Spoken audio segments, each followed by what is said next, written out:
সরাসরি এখন চলে যাবো আলোচনায়। আমরা শুরু করবো জনাব শফিকুল ইসলাম মাসুদকে দিয়ে। মাসুদ ভাই, যে বিষয়টি বলি, একটা বিষয় হলো 5 আগস্টের আগে অর্থাৎ জুলাই বিপ্লবের আগে বাংলাদেশের একটা ধারা ছিল যে ওই সময় মূলত ইসলামপন্থীদেরকে ব্যাপকভাবে চাপানো হতো, তাদের উপর নির্যাতন ছিল, তাদের উপর অন্যায় ছিল, তাদেরকে খুব করে তাকে মানে ইসলাম বললেই এক প্রকার মানে সারা বিশ্বের মতো একটা ইসলামোফোবিয়া যে কাজ করছে সারা বিশ্বে, বাংলাদেশে আরো অনেক বেশি। 5 আগস্টের পরে এসে যে সরকার গঠিত হলো সেই সরকারে অনেক কথাই বলা হচ্ছে যে এই সরকারের মধ্যে ইসলামপন্থীদের, আমি সরাসরি যদি বলি যে জামাত ইসলামের বড় একটা প্রভাব আছে এবং আপনারাও কিন্তু দাবি করছেন যে ভালো করবেন, কিন্তু আমরা যে ট্র্যাক রেকর্ড দেখছি সেখানে কিন্তু ইসলামী দলগুলো ভালো করার কোনো ট্র্যাক রেকর্ড নাই। আপনারা কেন বা কি কারণে মনে করছেন যে বাংলাদেশের ইসলামী রাজনীতি বা আপনারা ভালো করবেন? অনেক ধন্যবাদ আপনাকে এবং আমার সম্মানিত সহ-আলোচক, যারা এখন শুনছেন, সম্মানিত শ্রোতা দর্শকবৃন্দ এবং পরবর্তীতে যারা শুনবেন তাদের সবাইকে শুভেচ্ছা জানাচ্ছি, ধন্যবাদ জানাচ্ছি এবং সালাম জানাচ্ছি। আসসালামু আলাইকুম রহমতুল্লাহ। প্রথমে একটু বলে নিই, বাংলাদেশ তো আমাদের যদি একদম আরেকটু পিছনে আমরা যাই বা আমরা একটু খুঁজি, দেখবেন যে 47, 52, 90 এগুলো প্রত্যেকটা ইস্যুতেই এই উপমহাদেশের বা এই অঞ্চলের ইসলামপন্থী সমস্ত দলগুলোরই একটা অগ্রণী ভূমিকা কিন্তু বাংলাদেশের ছিল।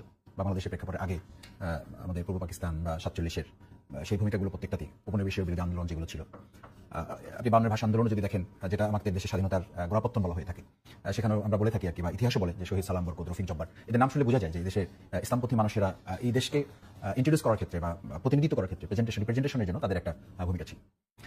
বিশেষ করে বিগত 17 বছরে আপনি খেয়াল করবেন ফেসিবাদ বিরোধী আন্দোলন যেটা হয়েছে, সেই ফেসিবাদ বিরোধী আন্দোলনে বলা যায় যে বাংলাদেশ এবং ইসলামপন্থী এই দুটো ভাগে বিভক্ত করে সরকার উপস্থাপন করার চেষ্টা করেছে। এবং তার চেয়েও আপনি আরেকটু যদি খেয়াল করেন যে 2001 এবং 2006 যে সময় জোট সরকার ছিল, সেই জোট সরকারের সময় আওয়ামী লীগের প্রধান অস্ত্র ছিল এই জোট সরকারকে উৎখাতের জন্য, যে তারা দেশে দেশে বাইরে একটা ফোবিয়া তৈরি করেছিল, ইসলামোফোবিয়া। এমনকি আপনারা নিশ্চয়ই আপনার স্মরণ থাকার কথা যে সজীব অজিত জয়, সে দেশের বাইরের বিভিন্ন রাষ্ট্রগুলোকে কথা বোঝানোর চেষ্টা করলো যে একেবারে সেনাবাহিনী সহ বিভিন্ন ক্ষেত্রগুলোতে ইসলামপন্থীদের একটা বিরাট জয়জয়কার অবস্থা, মানে ইসলামোফোবিয়াটা তুলে দিয়ে বাংলাদেশকে বোঝাতে চাইলে যেটা জঙ্গি রাষ্ট্রে পরিণত হচ্ছে। এবং এখন আপনি খেয়াল করবেন, এটা বলছি আমাদের অ্যানালাইসিস এটা নিতে হবে, ফেসিবাদ বিরোধী আন্দোলন 2024 5 আগস্টের পরেও ইতিমধ্যেই বিভিন্ন আন্দোলন হয়েছে, টুপি, দাড়ি, লম্বা পাঞ্জাবিওয়ালা বিভিন্ন শ্রেণীর, কেউ পতাকা নিয়েছে, কেউ পতাকা ছাড়া বের হয়েছে, কেউ দেশের পতাকা পেয়েছে, কেউ দেশের পতাকা না পেয়ে কালিমার পতাকা পেয়েছে, কেউ কালো পেয়েছে, কেউ সাদা পেয়েছে। আওয়ামী লীগ কিন্তু এখনো এই জায়গাটায় মানে অন্য কোনো কিছুকে এখনো টার্গেটে না নিয়ে এসে এই জায়গাটাকে টার্গেট করে কিন্তু ইতিমধ্যে অপপ্রচার তারা শুরু করেছে যে বাংলাদেশ জঙ্গি রাষ্ট্র হয়ে গেছে, হুজুরা নেমে গেছে। এমনকি এই যে ইউনিট সরকারকে, অন্তর্বর্তীকালীন সরকারকে তারা নাম দিয়েছে এটা হচ্ছে জঙ্গিবাদের সরকার, মানে অপপ্রচার কিন্তু তারা ছড়িয়ে দিয়েছে।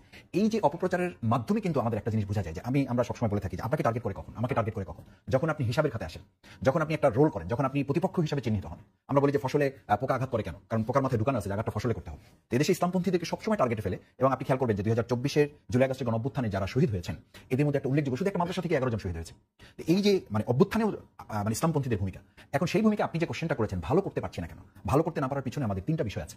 একটা হচ্ছে যে আমাদের দেশের মানুষ, জনগণ যারা আছে, তারা সাধারণত ইসলাম পছন্দ করে, কিন্তু ইসলামাইজেশনের মাধ্যমে পুরো রাষ্ট্র ব্যবস্থাটা পরিচালিত হোক, এই জায়গাটায় আমাদের যে দায়বদ্ধতা নিয়ে আমরা তাদেরকে ইন্ট্রোডিউস করতে পারা, তাদের সামনে যে জিনিসটাকে তুলে ধরতে পারা, সেই জায়গায় আমাদের কিছু এখনো সীমাবদ্ধতা রয়ে গেছে। দ্বিতীয় হচ্ছে যে আমাদের জনগণ ভালোটা চায়, কিন্তু ভালোটা চাওয়ার ক্ষেত্রে যদি আবার তার সুবিধার ব্যাঘাত ঘটে, অর্থাৎ তার সুবিধার ব্যাঘাত ঘটে, যে ইসলাম কি বলে, ইসলাম বলে ধর্ষণ যে করবে তাকে মানে পূর্ণাঙ্গ ইসলামী রাষ্ট্র হলে তাকে পাথর মেরে হত্যা করতে হবে, সাক্ষ্য ব্যবস্থার মাধ্যমে চুরি করে তার হাত কাটতে হবে। এখন আমাদের দীর্ঘ রাষ্ট্র কাঠামোর একটা প্রক্রিয়ার মধ্যে এই জায়গাটাতে তারা কোনো ক্ষেত্রে মনে করে যে সর্বনাশ, এটা হলে তো বিপজ্জনক ব্যবস্থা, তাহলে তো এই জায়গাটা আমাদের করতে হবে না। এখন আপনি খেয়াল করেন যে আমাদের দেশের রাজনৈতিক অচলায়নের মূল কারণ হচ্ছে কিন্তু এই জায়গাগুলো, যে আমাদের দেশের বাইরে সবাই মিলে যখন আমাদের দেশে আসে, যখন ফাইন্যান্সিয়াল বেস কেউ করতে চায়, বিদেশি রাষ্ট্রগুলো, বিদেশি সংস্থাগুলো, প্রতিষ্ঠানগুলো, তখন গুড গভর্নেন্সের কথা বলে। গুড গভর্নেন্স বলতে তো আপনি ইসলামাইজেশনের বাইরে গিয়ে পৃথিবীতে গুড গভর্নেন্সের স্থাপনা তো কোথাও এখন পর্যন্ত পরিপূর্ণ কাঠামোকে দিতে পারে নাই। সেই কাঠামোটা ইসলামী দলগুলো অর্থনীতি, রাজনীতি, সমাজনীতি, শিক্ষানীতি, সংস্কৃতি প্রত্যেকটা অঙ্গনে আমাদের ভূমিকাটা আরো স্পষ্ট করার ক্ষেত্রে যেভাবে আমাদের মানুষের কাছে পৌঁছা দরকার, বাংলাদেশ জামাত ইসলামী তার জায়গা থেকে চেষ্টা করে আসছে, কিন্তু সেই জায়গাটা আমরা এখন মনে করি যে পরিপূর্ণভাবে তাদের কাছে পৌঁছানোটা। যখন আমি আপনার কাছে আসবো, একটু যাই জনাব রেজাউল করিম ভাই কাছে। ভাই একটা বিষয় বলবেন, মাসুদ ভাই যে বলছে যে বাংলাদেশের মানুষ ইসলামকে পছন্দ করে, বাট হয়তো এই বলছে যে ইসলামের যে আইনগুলো সেগুলো ইমপ্লিমেন্টের বিষয়ে তাদের একটা বড় ভীতি আছে। আর জায়গাটা এইটা নাকি বাংলাদেশের মানুষের পালনগত এবং বিশ্বাসগত ইসলামের সঙ্গে কোনো কনফ্লিক্ট আছে? ধন্যবাদ যে যেখান থেকে আমাদের শুনছেন সবাইকে আমার সালাম এবং কৃতজ্ঞতা। আপনার আলোচনাটা যাওয়ার আগে আমি আগে একটু ব্যাকগ্রাউন্ডটা বোঝার চেষ্টা করি। বাংলাদেশের জনগণ এখানে ধরেন ইসলামকে কিভাবে দেখে, এই আলোচনাটা অনেক লম্বা, কারণ এখানে ইসলামের অনেকগুলো ধারা একই সাথে অ্যাক্টিভ। তো মাসুদ ভাই যেখানে শেষ করলো সেখান থেকে যদি শুরু করি আমি, তাহলে আমি এভাবে শুরু করতে পারি। দেখেন আমাদের এখানে যে সেকুলারিজমটা যেটা খাওয়ানো হয়েছে এতদিন ধরে, এটা কি? এটা কিন্তু ইউরোপ আমেরিকার মতো সেকুলারিজম না, এইটা এসেনশিয়ালি অ্যান্টি ইসলামিজম, ইসলাম বিদ্বেষী। ইউরোপ আমেরিকার সেকুলারিজমের মধ্যে কিন্তু ধর্ম বিদ্বেষ নেই, ধর্মের অ্যাডাপ্টেশন আছে, আপনার কমিউনিটি রাইটস আছে, ফেথ ফ্রিডম আছে। আপনার ফেথ ফ্রিডম ছিল, আপনার জ্ঞানের আমিকরণ করা হয়েছিল, যে কথাটা আমি বলি, আপনার টুপি দাঁড়িয়ে দেখলেই তাকে জঙ্গি হিসেবে আখ্যায়িত করা হয়েছে। ফলে আমাদের এখানে লিটারেচার, ভারতীয় বাঙালি জাতীয়তাবাদের যে বয়ান, তার যে হিন্দুত্ববাদী আপনার দার্শনিক ভিত্তি, তার সাথে লিঙ্ক করে এখানে বাঙালি জাতীয়তাবাদের এমন এক ধারা তৈরি করা হয়েছিল, সেখানে টুপি দাঁড়িয়ে দেখলেই তাকে জঙ্গি আকারে সাব্যস্ত করা হতো। সেখানে জামাত ইসলাম যেহেতু রাজনৈতিকভাবে একটু বড় দল ইসলামিক দলগুলোর মধ্যে সবগুলোর তুলনায়, এবং যেহেতু তার ক্ষমতায় আসার এক ধরনের মেকানিজম আছে, তার একটা ইসলামিজম আছে, সেটা আপনি পছন্দ করেন বা না করেন সেটা অন্য কথা, সেটার ব্যাপারে আমারও পার্সোনাল অনেক ক্রিটিক আছে, কিন্তু যেহেতু তার এক ধরনের সক্ষমতা আছে, ফলে এখানে ইসলামের প্রতীক আকারে জামাতকে হাজির করা হয়েছে। অথচ এখানে অন্যান্য স্কুল অফ থট যেগুলো ইসলামের, তার সাথে জামাতের প্রায় মুখোমুখি অবস্থান আছে, জামাতের সাথে 1000 মাইলের দূরত্ব আছে, আমি বলতেছি মানে চিন্তাগত, দার্শনিক পজিশনের, পলিটিক্যাল প্রস্তাবনা, কিন্তু জামাতও যা ওদের কাছে, হেফাজত জামাতের কাছে, চরমনায় জামাতের কাছে, মাজারপন্থীও তার কাছে সবই সব জঙ্গি। ফলে এই জন্য বাংলাদেশে এখন যেটা এখানকার যে সেকুলারিজমের ধারাটা, এবং আফটার ওয়ার টেরর আফগানিস্তানের আমেরিকার শোচনীয় পরাজয়ের মধ্য দিয়ে ওয়ার টেরর পলিসি দুনিয়াতে আর কোথাও নাই, কিন্তু ভারতে রয়ে গেছে। এবং ভারতে কিভাবে রয়ে গেছে? মোদির এই যে হিন্দুত্ববাদী ফ্যাসিজম যেটা, সেটাকে সে পরিপুষ্ট করার জন্য অলওয়েজ একটা ইসলামের বিরুদ্ধে যুদ্ধ জারি রাখছে, এবং সেই যুদ্ধ জারি রাখার লজিক সে উৎপাদন করার জন্য বাংলাদেশকে একটা উর্বর ভূমি আকারে দেখাচ্ছে, যেটা মাসুদ ভাই আলোচনা করলেন। এই অভ্যুত্থানটা কি এসেনশিয়ালি এটা ডানপন্থী অভ্যুত্থান। Let me clear one thing, কেন ডানপন্থী অভ্যুত্থান বলতেছেন? প্রথম দিন থেকে অসাম্প্রদায়িকতা, মুক্তিযুদ্ধের চেতনা, তারপরে প্রগতিশীলতা, এগুলো সমস্ত আয়োজন, সমস্ত রেটরিক, সমস্ত প্রস্তাবনা শেখ হাসিনার ফ্যাসিবাদের সাথে যে সম্পৃক্ত হয়ে তার সর্বোচ্চ বিকাশ আমরা হাসিনার হাতে দেখছি। তার মানে এখানে সেকুলারিজম, উদারপন্থা, তারপরে হলো আপনার এই মানে প্রগতিপন্থা, এগুলোর যে প্রস্তাবনাগুলো ছিল এবং মুক্তিযুদ্ধের চেতনার একটা দানবীয় গণহত্যাকারী রূপ মিলাইয়া যেটা হয়েছে, এখানে সেকুলার প্রগতিপন্থার একটা ফ্যাসিস্টিক রূপ আমরা দেখছি, এটা ফ্যাসিবাদে পরিণত হয়ে আমরা দেখছি। ফলে 24-এ যখন তুমি কি আমি কি রাজাকার বলে রাস্তায় নামি, এই রাজাকার বলাটা 71-এর রাজাকার বলা না, এই রাজাকার বলাটাই হলো 24-এর মুক্তিযুদ্ধ। ফলে এককালে যে রাজাকারটা খুব ঘৃণ্য শব্দ ছিল, ঘৃণিত উচ্চারণ ছিল 71-এ, সেটা 24-এ যখন এসে একটা ছেলে বলতেছে এটা মুক্তিযুদ্ধ আকারে করতেছে, সে মানে ওইটা মিনিংটা চেঞ্জ হয়েছে, কাউন্টার মিনিং আকারে বলতেছে, এসেনশিয়ালি এটা আপনি বুঝতে হবে। ফলে এবং এখানে ইসলামিক কোনো অভ্যুত্থান হয়নি, এটা ন্যাশনালিস্ট অভ্যুত্থান হয়েছে, বাংলাদেশকে রাজনৈতিকভাবে মুক্ত করার অভ্যুত্থান হয়েছে। এবং রাজনৈতিকভাবে মুক্ত করার ক্ষেত্রে এখানে ডেফিনেটলি বড় অংশে, যেহেতু মুসলমানের দেশ, বড় অংশে আপনার ইসলামিক কমিটির লোকজন থাকবে, এটাই স্বাভাবিক। কিন্তু এটার অভ্যুত্থানের মধ্য দিয়ে কোনো ইসলামী রাষ্ট্র গড়ার প্রকল্পের দিকে তো দেশ যায়নি, কিন্তু এখানে প্রচার প্রপাগান্ডা ব্যবহার করা হচ্ছে। ফলে আমাদের জন্য চ্যালেঞ্জ কোনটা? তাহলে আমাদের এখানকার মানে গণতন্ত্রের ধারণা অমিকরণ হয়েছে, এবং সেকুলার ধারাটা একটা হাইলি ইসলাম বিদ্বেষী ধারা, তার মধ্যে ইসলামের কোনো জায়গা নেই। এখানে কেউ যদি ধরেন, আপনি যদি ধরেন একটা ইসলামী ধারার নলেজ রাখেন, জ্ঞান রাখেন, আপনি জ্ঞানী না।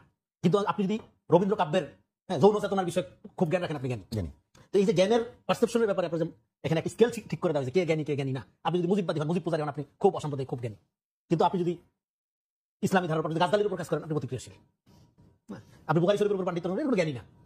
90% মুসলমানের দেশে এই পরিস্থিতি হওয়ার কারণটা কি? এটা হ্যাঁ, তার মানে কি? তার মানে আমাদের এখানে এই যে পারসেপশনটা, এই পারসেপশনটা চেঞ্জ করতে হবে। আমরা এই জন্য বারবার বলি মুসলমানরা বাংলাদেশে সংখ্যায় মেজরিটি, এটা নিয়ে আত্মতৃপ্তিতে ভোগেন, ভোগার কোনো কারণ নাই। আপনি সাংস্কৃতিকভাবে, দার্শনিকভাবে আপনি মাইনরিটি। এই বাংলাদেশ রুল করে ভারতীয় বাঙালি জাতীয়তাবাদের সাংস্কৃতিক ন্যারেশন এখনো পর্যন্ত। ফলে এই ফ্যাসিজমটাকে এখনকার প্রেক্ষাপটে আমরা বলছি লেট ফ্যাসিজম বা ফ্যাসিজম উইদাউট শেখ হাসিনা। শেখ হাসিনা চলে গেছে, কিন্তু ফ্যাসিজমের এন্টার ন্যারেশন, বয়ান, এগুলো রয়ে গেছে। ইসলাম এখন মেইনস্ট্রিম না, ইসলামকে এখনো এই যে লক্ষ লক্ষ কওমি মাদ্রাসা, এগুলো তৃতীয় শ্রেণীর নাগরিক বানায় রাখা হয়েছে। এদেরকে একটা কোটা ব্যবহার করা হয় মাঝে মাঝে, এবং এরাও খুশি হয়ে যায়। তাহলে আমাদের এখানে ইসলামকে ডিসকোর্স, মানে ন্যাশনাল ডিসকোর্সের পার্ট এখনো করা হয়নি। সেটাকে এই জন্য আমাদের প্রস্তাবনা কি? এখানে আমাদের চ্যালেঞ্জটা কোথায়? তাহলে চ্যালেঞ্জটা হলো এই অভ্যুত্থানে ডানপন্থী অভ্যুত্থান হয়েছে, এবং এই ডানপন্থী পশ্চিমের ডানপন্থার মতো না। পশ্চিমের ডানপন্থা মানে ফ্যাসিবাদের সাথে সংযুক্ত, ডানপন্থার উত্থান মানে ফ্যাসিবাদের উত্থান। কিন্তু আমাদের ডানপন্থা 15 বছর ধরে মাইর খাচ্ছে এবং গণতান্ত্রিক রাইটের জন্য আন্দোলন করতেছে। ফলে আমাদের একটা ডেমোক্রেসি লাগবে, এটা রাইট উইং ডেমোক্রেসি হবে এমনিতেই। ফলে এখানে হ্যাঁ, এই রাইট উইং ডেমোক্রেসি কিভাবে ফাংশন করবে সেটা নিয়ে আমরা কথা বলবো, সেটা নিয়ে আমাদের কাজ করতে হবে। সে কিন্তু এখানে এই যে ভারতীয় বাঙালি জাতীয়তাবাদের কালচারাল আপনার যে গুন্ডাগুলো, এই কালচারাল টাউটগুলো, এটা সংখ্যায় এরা হলো মাইনরিটি। কিন্তু তারা যেহেতু পলিটিক্যাল ইকোনমি তাদের শক্তিশালী, প্রতিষ্ঠান তাদের, মিডিয়া তাদের, ফলে বয়ানটা তারা এমনভাবে হাজির করছে, এখনো পর্যন্ত করে যাচ্ছে। সেখানে এখানে ইসলামিজমের একটা ধারা, জামাত ইসলাম একটা রাজনীতি করে, তার কথা আমরা পরে বলবো। কিন্তু হোল ইসলামিক কমিউনিটির কথা যদি আপনি চিন্তা করেন, এটা এখনো পর্যন্ত বাংলাদেশে ভালো লাগে বলে, এখনো পর্যন্ত ইসলামের ব্যাপারে আর্গুমেন্টটা তোলাটা স্বাভাবিক না। আপনি ইসলাম নিয়ে যদি কথা বলেন, আপনি যদি মুসলমানের স্বার্থ নিয়ে কথা বলেন, আপনি যদি মুসলমানের ধারা ইসলামের একটা দার্শনিক জায়গা নিয়ে কথা বলেন, আপনি জ্ঞানী না, আপনি প্রতিক্রিয়াশীল। ফলে বুদ্ধিজীবী তার যে নাস্তিককরণ, প্রগতিকরণ, ইসলাম বিদ্বেষীকরণ, এটা সামাজিকরণ করা হয়েছে। এটা ইন্ডাস্ট্রিয়াতে এটা একটু বলবেন যে আপনি মনে করেন কোনোভাবে ইসলামের পক্ষে কথা বললে আপনি জামাত ইসলাম হয়ে যাচ্ছেন কেন? জামাত ইসলাম হয়ে যাচ্ছেন, এটা তো পরের ব্যাপার। কিন্তু আগে বলতেছি, ধরেন জামাতের সাথে এটা মূর্খতা, কমপ্লিটলি মূর্খতা। কারণ এখানে অন্যান্য ইসলামী দলগুলো, ধরেন দেওবন্দি ধারার সাথে জামাতের বাহাত তর্ক আজকে নতুন, 15 বছর ধরে এটা বাহাত, আরো বেশি দেওবন্দি আমল থেকে এটা বাহাত চলতেছে। কিন্তু আপনি ইসলামের কথা বললেই আপনি জঙ্গি জামাত হয়ে যাচ্ছেন। জামাত কেন হয়ে যাচ্ছেন? কারণ একমাত্র জামাতেরই একটা পলিটিক্যাল অর্গানাইজেশন আছে, যেটা তাকে থ্রেট, অর্গানাইজড মোটামুটি, যেটা তাকে থ্রেট করতে পারে। ফলে এই জন্য জামাতের উদাহরণটা দেয়, এবং তারপর এটা একটা জ্বলন্ত মূর্খতা। এই জন্য আমি বলতে, আমি এখানে শেষ করে এই পার্টটাই ভাবে। ফলে আপনার এই অভ্যুত্থানটা ডানপন্থী অভ্যুত্থান, এটা নিয়ে মন খারাপ করার কিছু নেই। কিন্তু এই ডানপন্থা পশ্চিমের মতো ফ্যাসিস্টিক ডানপন্থা না, এইটা একটা ডেমোক্রেটিক ওয়েতে একটা ডেমোক্রেটিক নেশন তৈরি করবে, এবং সেই নেশনে আপনার মূল্যবোধ ভিত্তিক একটা নেশন করার কথা। ইডিওলজি সমাজে থাকবে, আপনি আপনার বামপন্থী সমাজে থাকেন, আপনি ছবিঘাটে গাজা খেতেছেন, আরো মন ভরে খান, কোনো সমস্যা নেই। কিন্তু আপনি মূলধারা সমাজে আপনার ন্যারেশনটাই প্রগতি, আপনি উন্নতি শিখর, এটা সবাই দেন না। হ্যাঁ, এই জন্য আমরা ভ্যালু বেসড রাষ্ট্র হবে, রাষ্ট্র কোনো ইডিওলজিক্যাল অ্যাপারেটাস হবে না। এইবার ভ্যালু মানুষ ক্রিয়েট করতে পারে না, value comes from foundational ideology. বাংলাদেশের ফাউন্ডেশনাল ইডিওলজি কি? ইসলাম। ঘুষ খাওয়া যাবে না, অন্যায় করা যাবে না, নারীর হক নষ্ট করা যাবে না, এই জিনিস আমার মনে হয় কোনো নাস্তিকেরও মানতে সমস্যা নেই। তো এই যে ইউনিভার্সালিটি ফ্রম দ্য ডিভাইন আপনার ফাউন্ডেশনাল ইডিওলজি, এইটার আলোকে আমাদের এখানে একটা প্রিন্সিপাল বেস, ভ্যালু বেস রাষ্ট্র গঠন করতে পারবে। এটা মানে আপনি এই বিষয়টা নিয়ে একটু মাসুদ ভাই আপনাকে জিজ্ঞেস করি। ভাই যেটা বলছিলেন যে বাংলাদেশের ভিত্তি হবে একটা নৈতিক জায়গা, প্রশ্ন হলো সেখানে বাংলাদেশে আপনি খেয়াল করবেন যে বাংলাদেশে ইসলাম আসা, ইসলামের বিস্তার যে ধারায় এসছে এখানে, সেই ধারাটা কিন্তু খুবই পপুলার এখানে। খুবই পপুলার এবং এখানে বিস্তৃত হচ্ছে পপুলারিটির মধ্য দিয়ে এবং একটা মানে বৈষম্যহীন সমাজ গঠনের জায়গা থেকে এসছে। তো জামাতকে এখন তাদেরকে জামাতের নাম নিয়ে ফেস করতে হচ্ছে। এখানে কি জামাতের কোনো মানে আইডিওলজিক্যাল কোনো ল্যাকিংস আছে কিনা যে কারণে মানে সব ইসলাম ধারা মানুষগুলোকে এটা ফেস করতে হচ্ছে? না, এটা বোধহয় আরেকটু ওয়াইড সার্কেলে আপনি বলতে পারবেন চাইলে। সেটা হলো শুধু ইসলামপন্থী দল কেনা। দেখেন এই 2024 গণঅভ্যুত্থানে যখন একজন মানে পর্দা যতটুকু তার করার কতটুকু করছে না, আমি বেপর্দা বলবো না, মানে একজন বোন বা একজন মা বা একজন ফিমেল যখন পুলিশের ইসের সামনে গিয়ে দাঁড়িয়েছে বিক্ষোভের মুখে গিয়ে, সে তখন তাকে নাম দিয়েছে আপনি জামাত, আপনি শিবির। আপনি নিশ্চয়ই ভিডিওগুলো মনে আছে। এবং সে তখন বলেছে এই ফ্যাসিস্টদের বিরুদ্ধে, এই অন্যায়ের বিরুদ্ধে, এই স্বৈরাচারের বিরুদ্ধে লড়াই করা যদি জামা শিবির, তাহলে আমরা সবাই জামা শিবির। এই ভিডিওটা তো তৎকালীন সময় এখনো পাওয়া যায়, ভাইরাল হয়েছে। এবং এই শাহবাগে আমাদের সুপ্রিম কোর্টের সামনে যখন আমাদের ভাইয়েরা, আমাদের তরুণেরা, যুবকেরা যখন পুলিশের একদম ইসের সামনে, পিজন ভ্যানের সামনে দাঁড়িয়ে গেল, শুয়ে গেল, আমাদের বোনরা যখন একদম মানে শক্ত মজবুত অবস্থান করলো, তখন আপনি এখনো ভিডিওটা পাওয়া যায় যে পুলিশের অফিসার একজনের ঘাট ধরে এরকম তাকে বললো যে তুমি এখানে আসছো, তুমি এটা অন্যায় করছো, তুমি শিবির। তো সে বলছে যে প্রশ্নই ওঠে না, আমি কিসের শিবির, আমি এখানে অন্যায় করতে আসছি, অন্যায় প্রতিরোধ করতে আসছি। তো দেখেন সেখানে কিন্তু তাকে বলা হয়েছে যে এটা, এই আন্দোলনটা হচ্ছে পাকিস্তানিদের, এই এক পুলিশ অফিসারের বক্তব্য এখন আছে, আপনার সাংবাদিক আরো ভালো জানবেন, যেটা পাকিস্তানিদের আন্দোলন, এটা জামা শিবিরের আন্দোলন। সো এখানে যারা আসবে সবাই জামা শিবির। তখন সেও কিন্তু বলেছিল যদি এটা জামা শিবির, তাহলে আমরা সবাই জামা শিবির। শুধু আপনি যেটা বলছেন যে শুধু ইসলামাইজেশনের এটাকে ট্যাগ ব্যবহার করেন, এই টেবুটা ব্যবহার করা হয়েছে, এটা আমি মনে করি জামাত ইসলামের এই 1941 সাল পরবর্তী আন্দোলনে জামাত ইসলামের একটা বড় অর্জন এই দৃষ্টিতে যে যা কিছু অন্যায়, যা কিছু অসৌজন্য, যা কিছু অসুন্দর, এর বিরুদ্ধে যে দাঁড়াবে তাকে জামা শিবির হিসেবে ট্রিট করে এই দেশের এই 17 বছর বিশেষ করে ফেসিজম যারা ছিলেন তাদের হত্যা করা, তাদের গুম করা, তাদের খুন করা, তাদেরকে নির্যাতন, নিপীড়ন, রিমান্ড নেওয়াটা একদম স্বাভাবিক প্রক্রিয়া ছিল। ঢাকা বিশ্ববিদ্যালয়ে একজনকে মেরে আপনি ফেলে দেন, শুধু বলে দিতে হবে শিবির। আপনি দেখেন আবরার ফাহাদের ঘটনাটা, এই ছেলেটা, আপনি এটা কি বলবেন ইসলামাইজেশন? এটা তো কোনো ইসলামী দলই করে না, বইটা তখন রাজনীতি নাই, সেখানে কোনো ছাত্র রাজনীতি নাই তখন। তো সেরকম একটা প্রেক্ষাপটে যখন আবরার ফাহাদকে হত্যা করা হলো, কি প্রেক্ষাপটটা, এই যে রনি ভাই যেটা বললেন যে আমাদের আসলে আধিপত্যবাদের একটা চাপিয়ে দেওয়া আমাদের উপর, তাকে অপবাদ দেওয়া হলো। সে শুধু ভারতের আগ্রাসনের বিরুদ্ধে দুটো লাইন লিখেছে, তার পেজে লিখেছে, জাস্ট সে একটা অনুভূতি ব্যক্ত করেছে। এই অপরাধে ছেলেটাকে হত্যা করা হলো, যখন তাদের যারা হত্যাকারী তখন তো তারা প্রকাশ্যে, এবং তারা তো খুব দাম্ভিকতার সাথে ছিলেন, তাদেরকে জিজ্ঞেস করা হলে তাদের জবাবটা কি ছিল? জবাবটা ছিল এই আধিপত্যবাদের বিরুদ্ধে লিখেছে, এটা তো তারা বলতে পারে না। তারা তখন বললো যে সে নামাজের সময় এলে সে নামাজ পড়ে, শুধু না সে অন্যান্য ছেলেদেরকে নামাজে ডাকে। এটা হলো তার অপরাধ। এই অপরাধে সে মানে তার টাকটুর উপরে প্যান্ট, সে অন্যান্য ছেলেদের সাথে সিগারেট খায় না, এটা হলো তার অপরাধ। তো এই অপরাধে একটা ছেলেকে যখন শিবির ত্যাগ করে তাকে অত্যাচার করে, নির্যাতন করে মেরে ফেলা হলো, আমি বলছি যে দেখেন জামাত ইসলামীকে যে কোনো কিছু হলে, ভালো কিছু হলে তাকে জামাত বলে চাপিয়ে দেওয়া, থামিয়ে দেওয়া, দমিয়ে দেওয়া, এটা 4টা কারণে হয়েছে। জামাত ইসলামী শুধুমাত্র পলিটিক্যালি যে আমরা মানুষের জায়গায় আস্থা অর্জন করছি তা না, আমরা কিন্তু একটা সুদমুক্ত অর্থনীতির ব্যবস্থাপনা এদেশে মুক্তির জন্য আমরা প্রথম আইডিওলজি শুধু দেন, একটা গোটা বিশ্বে আমরা এটাকে ছড়িয়ে দিয়েছি। আপনি জানেন যে ইসলামী ব্যাংক মানে 23 বা 24 বারের মতো বিশ্বে র্যাঙ্কিং এসে প্রথম স্থান অধিকার করেছে, এবং ইসলামী ব্যাংকিং এর শাখাগুলো বাংলাদেশ ছাড়িয়ে, এবং আমরা বাংলাদেশে, আমি এটা বলি যে বাধ্য করা হয়েছে, এমন এনভায়রনমেন্ট তৈরি হয়েছে যে সমস্ত ব্যাংক এখন অর্থনৈতিকভাবে ভালো কিছু করতে হলে সে সুদ খায়, সে সুদ বিশ্বাস করে, কিন্তু সে তার একটা মানে সুদবিহীন উইং অর্থাৎ ইসলামী ব্যাংকিং সিস্টেম সে চালু করতে বাধ্য হয়েছে। তার মানে বাধ্য হয়েছে এই অর্থে যে দেশের মানুষকে যদি ইসলামাইজেশনের সুবিধাটা তাদের সামনে তুলে ধরা যায় এবং প্র্যাকটিক্যালি সেটা যদি আমরা অ্যাড্রেস করতে পারি, তাহলে মানুষ সেটা রিসিভ করছে। এরপরে দেখেন আমাদের দেশে যদি মাদ্রাসা শিক্ষা ব্যবস্থার কথা বলেন, আমরা 2, 3, 4টা ভালো মাদ্রাসার কথা বললে কিন্তু ওই ঘুরে ফিরে জামাত ইসলামী পরিচালিত যে মাদ্রাসাগুলো, সেইটাকে একটা মডেল করে সবাই কিন্তু চেষ্টা করছে। ইউনিভার্সিটি জায়গা বলেন, তখন তারা বলতো যে আমরা শিক্ষা জগতে একটা মানে রাজাকারের স্থাপনা আমরা তৈরি করেছি, আমাদের বাংলাদেশ ইন্টারন্যাশনাল ইউনিভার্সিটি। এটা তো জামাত করেনি, জামাতের কিছু লোকরা দর্শনী এটা করেছে, সেটাকে তারা নাম দিল যে শিক্ষা ব্যবস্থায় জামাত সম্পূর্ণভাবে জঙ্গি স্থাপনা তৈরি করেছে। আইএসিটা তারা দখল করে ফেললো। শিক্ষা ব্যবস্থা আমরা করেছি, অর্থনৈতিক ব্যবস্থা মানুষকে একটা মুক্তির পথ আমরা দেখিয়েছি। ঠিক কালচারাল ব্যবস্থাপনায় অপসংস্কৃতির বিরুদ্ধে কিন্তু আমরা একটা লড়াই করে গোটা পৃথিবীতে, আপনি খেয়াল করবেন যে ফাইন্যান্সিয়াল, তারপরে এর সাথে যদি আপনি ধরেন যে আর্মস পাওয়ার, এরপরে মিডিয়া পাওয়ার, তারপরে যদি আপনি এর সাথে ধরেন যে আইডিওলজিক্যাল পাওয়ার, এই সমস্ত পাওয়ারগুলোকে চ্যালেঞ্জ করে আমরা ফাইন্যান্সে, কালচারালে এবং এডুকেশনাল সেক্টরে, এই প্রত্যেকটা সেক্টরে জামাত ইসলাম এমন কিছু, দেখেন এই ফেসিবাদ বিরোধী আন্দোলনে আমাদের সাইমুম সহ যে সমস্ত শিল্পীরা ভূমিকা রেখেছে, এটা শুধু মানে স্মরণ করার মতো না, একটা মানে মানে প্ল্যাটফর্ম চেঞ্জ করে দেওয়ার ভূমিকা তারা রেখেছে। তো এই সমস্ত কারণে জামাত ইসলামের প্রত্যেকটা উইং আমরা রাষ্ট্রীয় ব্যবস্থায় দেখেন, আমরা শুধু বলি না যে আমরা শুধু মসজিদ চালাবো, ইসলামের সেন্স কিন্তু এটা না। ইসলামের সেন্স যেটা ওয়াইডনেস যদি আপনি দেখেন, রাসূল করিম সাল্লাল্লাহু আলাইহি ওয়াসাল্লাম মসজিদে নববী যেখানে মসজিদ ইমামতি করেছেন, ওখান থেকে তিনি মদিনার রাষ্ট্রটা পরিচালনা করেছেন। আমরা এই কথাটা মানুষকে বলার চেষ্টা করছি, এবং সেই জায়গায় কিন্তু আমরা শুধু বলছি না, আমরা প্রমাণ করতে পেরেছি। আমাদের মাওলানা মতিউর রহমান নিজামী শহীদ, যাকে একেবারে শুধু দেশপ্রেমের জন্য, শুধু ইসলামাইজেশনের জন্য এই ক্ষেত্রে তিনি সফল হয়েছেন, এই ধারাটা যেন মানে চলমান না থাকে, যেন তাকে হত্যা করা হয়েছে। কারণ তিনি আকণ্ঠ দুর্নীতিতে নিমজ্জিত একটা রাষ্ট্র ব্যবস্থার মধ্যে 2 টাকার দুর্নীতি করে নাই। এটা আপনি চ্যালেঞ্জ করে সংসদে কথা বলার পর এটা কেউ চ্যালেঞ্জ করতে পারে না। আপনাদের সাংবাদিকদের সামনে যখন প্রেস ক্লাবে টিআইবিকে প্রশ্ন করা হলো সাংবাদিকরা যে আপনারা তো বিভিন্ন জায়গা থেকে দুর্নীতি উদ্ধার করেন, তো জামাতের ব্যাপারে আপনাদের কাছে কোনো তথ্য আছে কিনা, ওনারা পাল্টা প্রশ্ন ছুড়ে দিলেন সাংবাদিকদেরকে। আপনারা কোনো তথ্য পেয়েছেন? এই যে আমি বলছি যে জামাত কই যে বললেন না, জামাত ঘুরে ফিরে আসে এই জন্য যে জামাত প্রত্যেকটা জায়গায় আমাদের এই অন্যায়ের বিরুদ্ধে, অপপ্রচারের বিরুদ্ধে, অত্যাচারের বিরুদ্ধে, মানুষকে যে দাবি রাখার ব্যাপারে প্রত্যেকটা জায়গায় জামাত চ্যালেঞ্জ করতে সক্ষম হয়েছে। এবং শুধু চ্যালেঞ্জ না, চ্যালেঞ্জ করে সেখানে আমরা প্রমাণ করেছি যে অন্যায়, অত্যাচারের মধ্যে, দুর্নীতির মধ্যে নিমজ্জিত থেকেও আমরা সুন্দর ব্যবস্থাপনায় রাষ্ট্র পরিচালনা করতে পারি, দুর্নীতি মুক্ত একটা রাষ্ট্র করতে পারি, দুর্নীতি মুক্ত মন্ত্রণালয় করতে পারি, 3টা মন্ত্রণালয় দুর্নীতি মুক্তভাবে পরিচালনা করার নজিরবিহীন ইতিহাস গোটা পৃথিবীতে সমাদৃত। সেই জায়গাটা মনে করে যে জামাতের এই অব্যাহত ইয়াটা যদি চলমান থাকে, তাহলে জামাতকে আর কোনোভাবে পিছনে ফেলে রাখা যাবে না। সে কারণে একটা বিষয় রনি ভাই যে বিষয়টি বলছেন, যে বলছেন জামাত কিন্তু বলছে জামাত ভালো করছে, ইসলামী দলগুলো ভালো করছে, তাদের আদর্শিক মানুষ তৈরি করছে, সবকিছু ঠিক আছে, তাদের প্রতিষ্ঠানগুলো ভালো, তারা ক্যাপাবল। এখন প্রশ্ন হলো, আমি একেবারে সিরি একটা যুক্তি দিই, বাংলাদেশের প্রায় 2,70 থেকে 80 লাখ মানুষ তামাক এবং সিগারেট গ্রহণ করে, আরো সংখ্যা বাড়বে 3 কোটি, এবং সেগুলো বেশিরভাগ অ্যাডাল্ট এবং ভোটার। এখানে সিংহভাগ হিন্দু যারা আছে তারা ভোটার। এই যেটা বড় সংখ্যক নিরাপদ 3 থেকে 4 কোটি মানুষ তারা কখনো ইসলামী দলগুলোর কাছাকাছি আসবে না, এত সংখ্যক মানুষকে বাইরে রেখে কি আসলে বাংলাদেশের রাজনৈতিক দলগুলো মানে ইসলামী রাজনৈতিক দলগুলো ভালো করার সুযোগ আছে? প্রশ্নটা খুব ইন্টারেস্টিং এবং খানিকটা উইয়ার্ড। যে লোকগুলো সিগারেট তামাক খায় তার তো আর সুযোগ নেই, তাদের কেন তারা ইসলামী দল পছন্দ করতে পারে না? পছন্দ করতে পারে, কিন্তু যদি একটা মাস সিগারেট খাওয়া এক নেশা, ইসলামী দলের আরেকটা নেশা হতে পারে না? ডবল নেশা থাকতে পারে না একটা মানুষের? সেটা বাংলাদেশে পাচ্ছে না। ডেফিনেটলি আছে, এটা আমি জার্নালাইজ করা ঠিক হবে না এইভাবে যে এটা লোক ঘুম পাই কিন্তু সে ইসলামী দল বা জামাত ইসলাম সমর্থন করে না, করতে পারে। সে হয়তো এই বোধাভ্যাসটা ত্যাগ করতে পারতেছে না, কিন্তু তার দলের প্রতি তার ইয়ে থাকতে পারে, ফলে এটা ঠিক এইভাবে মেলানো ঠিক হবে না। তো দেখেন এখানে বাংলাদেশে যেটা প্রবলেমটা সেটা হলো দেখেন মানে থিওক্রেসি এন্ড ডেমোক্রেসি, এটার মধ্যে টেনশন গ্লোবালি আছে, এবং ইসলাম একটা ফাউন্ডেশনাল ইডিওলজি হিসেবে আমি যেটা মনে করি ইসলাম হলো নেক্সট সিভিলাইজেশন।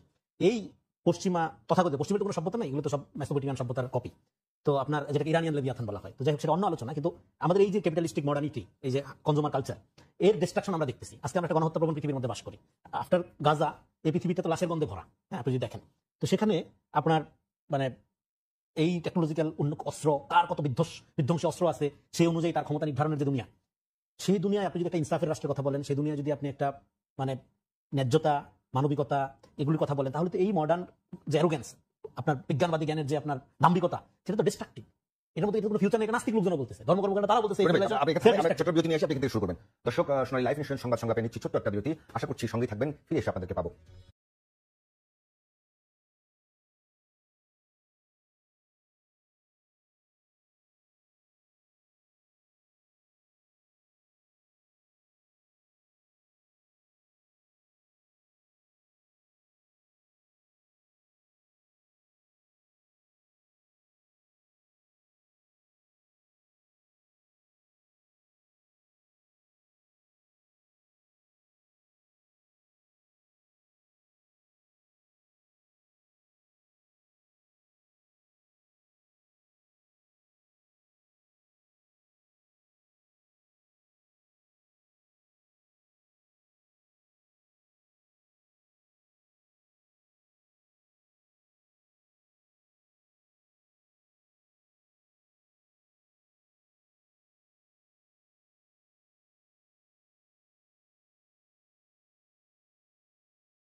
বিজ্ঞাপন বিরতি পর আবারও ফিরে এলাম সংবাদ সংলাপে, সঙ্গে থাকার জন্য অসংখ্য ধন্যবাদ।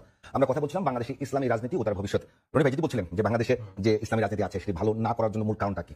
হ্যাঁ, তো আপনার বাংলাদেশে এখন ইসলামী রাজনীতি অনেক ধরনের দল। আমরা ফলে এই যে আমরা একটা গ্লোবালাইজেশন ওয়ার্ল্ডের নামে একটা পশ্চিমা সোকল আপনার ক্যাপিটালিস্টিক এক উন্নয়নের জগতের মধ্যে আসি, এই সিভিলাইজেশন যে সেলফ ডিস্ট্রাকটিভ, এটা তো এখন অনেক লোক বলতেছে।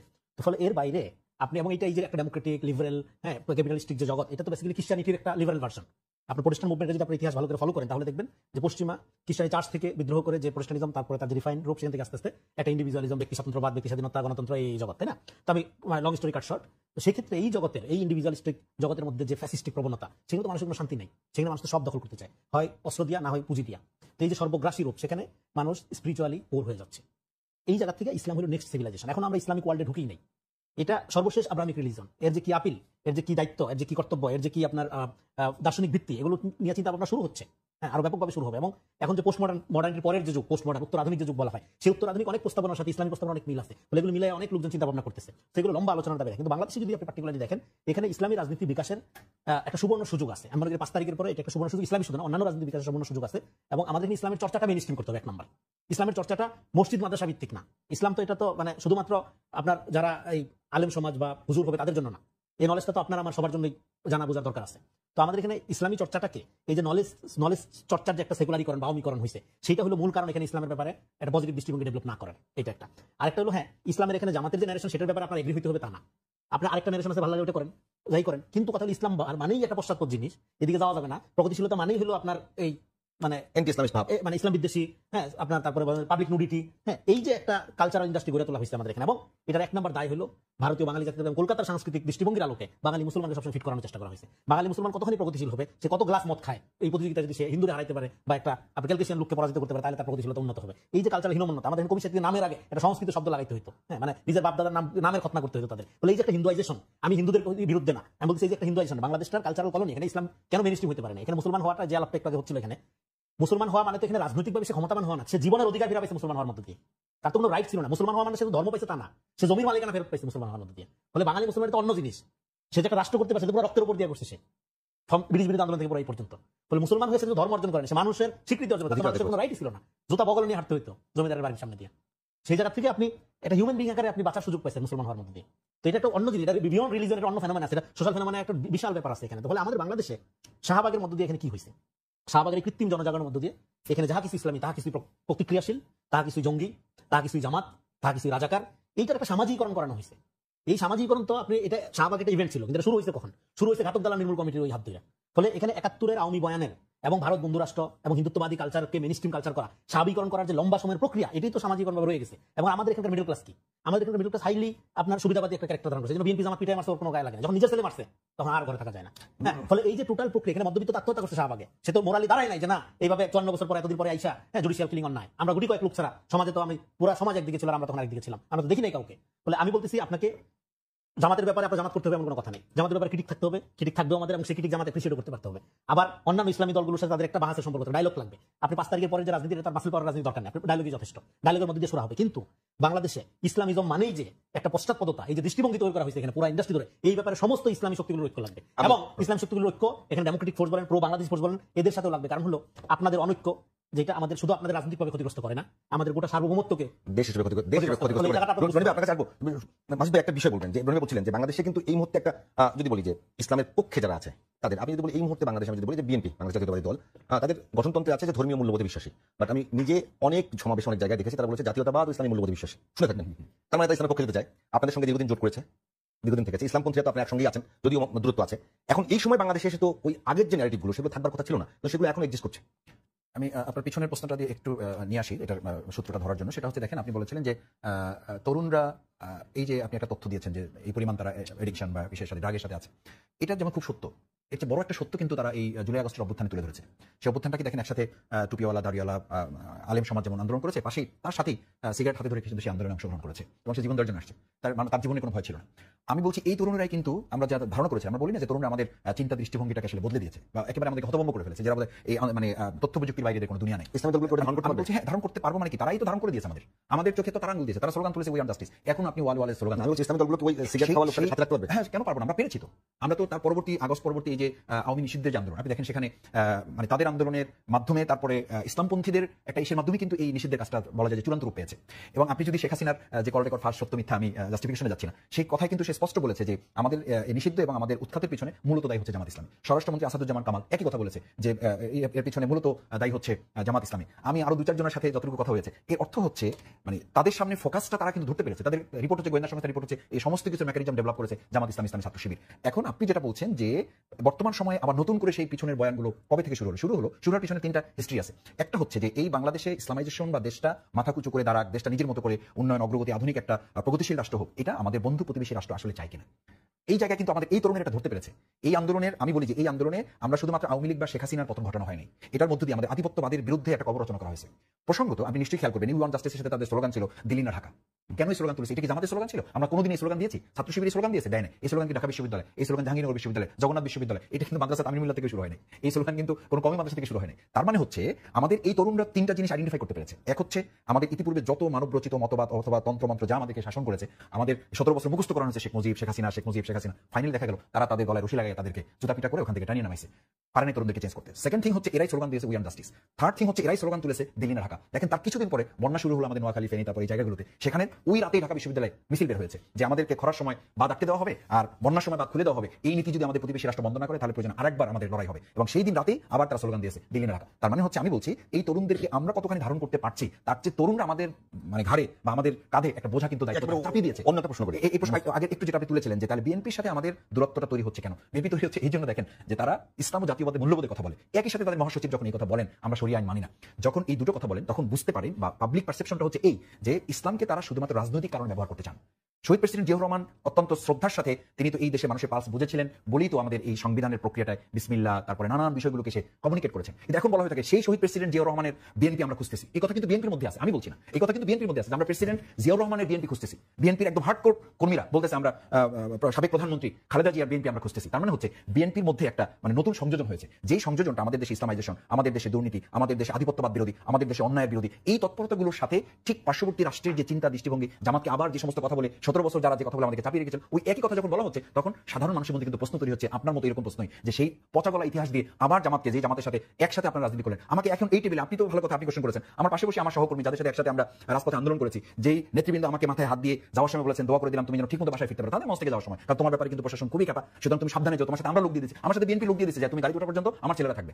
তো সেই জায়গাগুলোতে তারা এসে এখন পাশে টকশোতে বসে আমাকে যখন এই কথা বলে যে জামাত তো 71 পরাজিত শক্তি, আপনি বলেন তাহলে আমরা ওই আওয়ামী ফেসিবাদের সাথে বিএনপির মানে পার্থক্যটা রচনা করবো কোন জায়গা থেকে? পার্থক্য রচনাটা বিএনপি করতেছে যে আমরা শহীদ প্রেসিডেন্ট জিয়াউর রহমানের বিএনপি কোথায়, আমাদের সাবেক প্রধানমন্ত্রী বেগম খালেদা জিয়া যে জোট করেছিলেন যখন আমরা একসাথে সরকার পরিচালনা করেছি, এই দেশটা গঠনে আমরা ভূমিকা রেখেছি, সেই জায়গায় হঠাৎ করে এই বয়ান তাদের থার্ড বা ফোর্থ ক্যাটাগরি যারা নেতৃবৃন্দ আছে তার এই কথা যখন বলেন বা এর প্রতিবাদ যখন হয় না, তখন তো ধরে নিতে হয় বা সাধারণ মানুষ এটা মনে করতে পারে যেটার পিছনে তাদের নিশ্চয়ই সমর্থন আছে, না হলে এই কথাগুলো বন্ধ হচ্ছে না কেন? আমার মনে হয় যে ইসলামাইজেশনটা মূল কথা না, আমরা বলেছি ইসলামিক কল্যাণ রাষ্ট্র, যেটা ভাইও একটু আগে বলেছেন যে একটা ভ্যালুস আমাদের ডেভেলপ করা দরকার, যেটার সাথে একজন মুসলমান শুধু না, জামাত তো পড়ে একজন সাধারণ মুসলমান, একজন হিন্দু, একজন বৌদ্ধ, একজন খ্রিস্টান, আপনি দেখেছেন আমরা সমস্ত কমিউনিটির লিডারদের কিনে বসেছি, সেখানেও কিন্তু আমরা একটা কথা বলেছি যে ইসলামাইজেশনের জায়গায় আমরা একটা ভ্যালুস ডেভেলপ করতে চাই, social values, family values, political values, economical values, cultural values develop করতে চাই, যেই ডেভেলপমেন্টের সাথে একজন নাস্তিক, একদম মুরতাদো সে যেন এই কথাটা বলছি।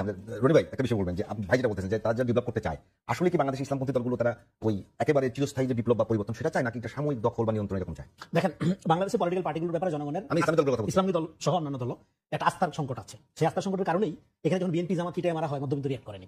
মধ্যবিত্ত দল কিভাবে একটা সরকারি চাকরি পাওয়া যায় ঘুষ দিয়ে, তাহলে সেই জায়গা থেকে 5 তারিখের পরে এই আস্থাটা পুনরুদ্ধার করার দায়িত্ব ইসলামী নন ইসলামী সমস্ত দলগুলোর জন্য রয়ে গেছে, 1 নম্বর। 2 নম্বর হলো আপনি যেটা বললেন, দেখেন বাংলাদেশে আমাদের যেটা গুরুত্বপূর্ণ আলাপ, সেটা হলো এখানে একটা রাষ্ট্র কথাটা যখন আপনি বলেন, এই পৃথিবীর এখন এই গ্লোবালাইজেশনের যুগে আপনি বিচ্ছিন্নভাবে আলাদা করে বাস করতে পারবেন না, আপনি গ্লোবালি কাঠামোর মধ্যে বাস করতে হবে। রাষ্ট্র এসেনশিয়ালি সেকুলার রাষ্ট্র যখন আপনি বলেন, এটা আপনি ইসলামী রাষ্ট্র, অনেক অনেক গবেষকের কাছ থেকে এটা উঠে এসেছে যে রাষ্ট্র চিন্তায় ইসলামী নাই। আমি আপনাকে বলি, রাইট, ফলে আপনি রাষ্ট্র যখন এসেনশিয়াল একটা সেকুলার ফেনোমেনার মধ্যে ঢুকেন, সেটা সেক্ষেত্রে তাহলে আপনি যেহেতু বৃহত্তর মুসলমানের দেশ, সেক্ষেত্রে আপনি ইসলামকে ইনকর্পোরেট করবেন কিভাবে? আপনি ডেফিনেটলি একটা ইউনিভার্সাল ভ্যালু এখান থেকে বের করতে হবে। সেটার জন্য আমাদের বুদ্ধিজীবীতা নতুন করে শুরু করতে হবে। আমাদের এখানে বুদ্ধিজীবী ছিল বাঙালি জাতীয়তাবাদী বুদ্ধিজীবীতা, ইসলামকে তারা ওইভাবে মেইনস্ট্রিম করেনি, চিন্তার বিষয়ই মনে করেনি, তাই না? তো সেটা আপনার লাগবে। এইবার তাহলে কি আমাদের গন্তব্য সেকুলারিজম? নো, কারণ আমরা দেখছি এই সেকুলারিজমের পরিণতি গ্লোবালি এবং বাংলাদেশে এটা একটা ফ্যাসিবাদের রূপ নিছে। সেকুলারিজম আমাদের কোনো গন্তব্য হতে পারে না, এটা আমি স্পষ্ট করে বলতেছি। কিন্তু সেকুলারিজম আমাদের লাগবে, ডেমোক্রেসি আমাদের লাগবে। সেটা কি? ধরেন আপনি খুলনা রাজশাহী যাবেন, আপনাকে তাকে কমলাপুর যেতে হবে, স্টেশনে তো বসে তারপরে না যাবেন। সে কমলাপুরে যাওয়ার মতো হলো আপনি একটা নৈতিক, উন্নত এবং গ্লোবালি মর্যাদাপূর্ণ জাতি হিসেবে দাঁড়াবেন। তার জন্য আপনার একটা স্টেবল অবস্থা লাগবে, একটা ডেমোক্রেটিক সেকুলার অবস্থা লাগবে। সেইটা হলো, কিন্তু সেটা গন্তব্য না, আপনি এর চেয়ে আরো বড় দূর যাবেন। ইসলামের ভিতর থেকে এর চেয়ে হয়তো ডেমোক্রেসি চার উন্নত জীবন ব্যবস্থা, রাষ্ট্র ব্যবস্থা বের হতে পারে। কোন এটা কিন্তু আমরা কাজই শুরু করিনি। জামাত ইসলাম তো ইসলামের ধারার এক ধরনের আর্টিকুলেশন, এক ধরনের ন্যারেশন, এরকম আরো আছে, আর অনেকগুলো ধারা আছে আমরা জানি সারা দুনিয়াতে। হ্যাঁ, এবং কেউ কেউ তাদের মতো করে রাষ্ট্র ক্ষমতা দখল করতে যাচ্ছে বা জনগণ সমর্থন নিয়ে যাচ্ছে। তো ফলে এটা আমি বলছি একটা ব্যাপক ভাস্ট জিনিস, ভাস্ট বিষয়।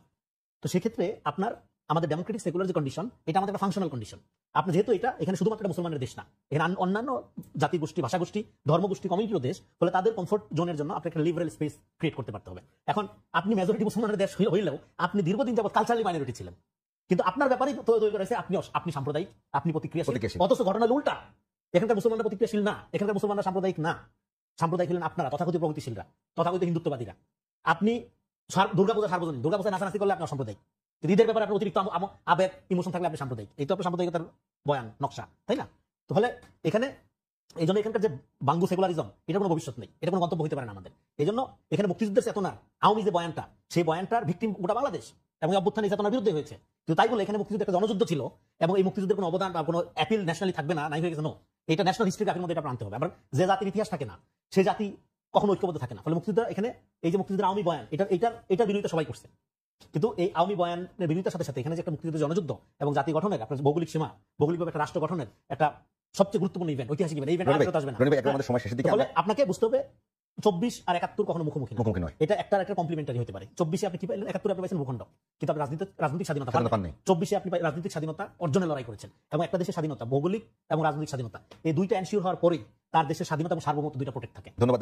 আপনাকে বলে আপনার স্বাধীনতা এবং সার্বভৌমত্ব প্রোটেক্ট করতে হয়, আপনাকে 71 এবং 24 দুটাকে ধারণ করতে হবে। আচ্ছা, একেবারে ছোট করে, মানে একেবারে সময় কম, মাসুদ ভাই একটা বিষয় বলবেন। আপনাদের দলের পক্ষ থেকে কিন্তু আপনাদের সেক্রেটারি জেনারেল বলেছেন যে আপনারা এইবার 151 আসনে জয়লাভ করে সরকার গঠন করবেন, সেটি আসলে আপনাদের কোনো জরিপ আছে কিনা এক। আরেকটা বিষয়, দুটো একটা উত্তর শেষ। একটা ইসলামী রাজনৈতিক দলগুলোর মধ্যে যে ঐক্য, সেই ঐক্যের ক্ষেত্রে আসলে জামাত ইসলামের সঙ্গে তাদের যে আকীদাগত পার্থক্য, সেটি বড় ধরনের অন্তরায় কিনা? এটা দুটো কথাই খুব গুরুত্বপূর্ণ। একটা হচ্ছে যে জামাত ইসলামীর সেক্রেটারি জেনারেল যেটা বলেছেন, আমরা 151 এটা একটা প্রতীকী অর্থে বলা হয়েছে, আমরা একটু বেশিও পেতে পারি, জনগণ চাইলে জামাত ইসলামীকে বেশি নিতে পারি। আমরা যেটা মনে করছি যে 2024-এর গণঅভ্যুত্থানের পর জামাত ইসলামীকে যেভাবে নির্যাতন নিপীড়ন আগে করা হয়েছে একটা দীর্ঘসূত্রিতায়, সেটার উপর ভিত্তি করে মানুষের জামাত ইসলামের প্রতি আস্থা বিশ্বাস, জামাত যে লড়াই সংগ্রাম করে ফাঁসির মঞ্চে গিয়েছে, আধিপত্যবাদের কাছে মাথা নত করে না, এরকম একটা পলিটিক্যাল পারসেপশনই কিন্তু দেশের জনগণ ধারণ করে। সেই জায়গা থেকে আমি মনে করি যে এদেশের জনগণ যদি সেটা চায় তাহলে সেটা তো হতেই পারে, এবং সেটা আমরা আশা নিয়েই তো কাজ করছি। একটা পলিটিক্যাল পার্টি আশা নিয়ে করছেন, তথ্য নেই? না, তথ্য আছে আমাদের। আমরা থার্ড মানে ইয়া থেকে মানে 3টা জরিপ আমাদের হয়েছে।